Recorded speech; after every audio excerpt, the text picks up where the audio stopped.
Remember how I'm giving 2 Ironman tickets away if we don't make the sub 10 this week? And do you also remember how Ironman were way too cheap to match this bet and give the tickets away if I did make it? Well, guess what?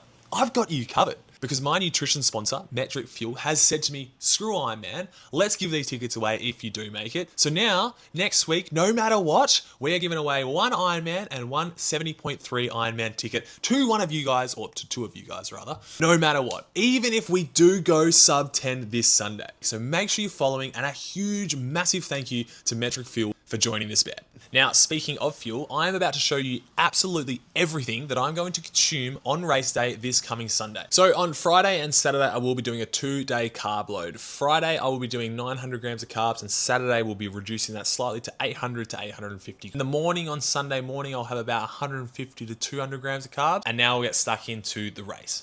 So right before the swim, I'm gonna have 1 gel, one of these bad boys here, right? Has 45 grams of carbs in it, no caffeine. Once we're out of the water, we will have 2 bottles that are full of carb mix and 1 bottle which is just water. Now this big boy, he will sit at the front and have 240 grams of carbs in it. And this aero bottle will have half of that, 120 grams of carbs, and sit in the frame.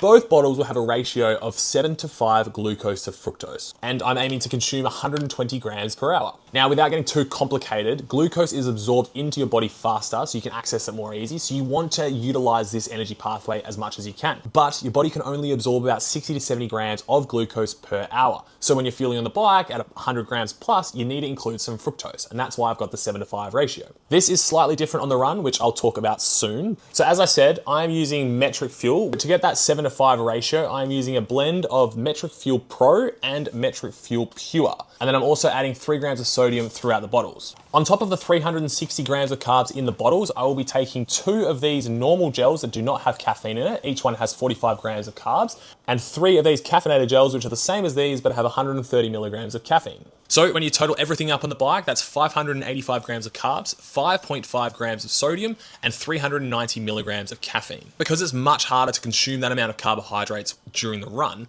I've simplified my strategy a lot. I'm gonna consume 90 grams of carbs per hour and just alternate between my normal gels and my caffeinated gels. These gels are mainly glucose, and that's good because we want to utilize that energy pathway before fructose, and I'm only consuming at 90 grams per hour, so the first 60 to 70 grams of that we want to be glucose. The total numbers on the run will be about 6 to 7 gels, which is just over 300 grams of carbs, 3.5 grams of sodium, and again, 390 milligrams of caffeine. After the race, to recover, I will probably be drowning myself in beers and coffee. Make sure you're following Sub 10 Loading and Metriq Fuel for your chance to win those tickets next week. We are 3 days out. I will see you on Sunday. Let's get it. Sub 10, baby.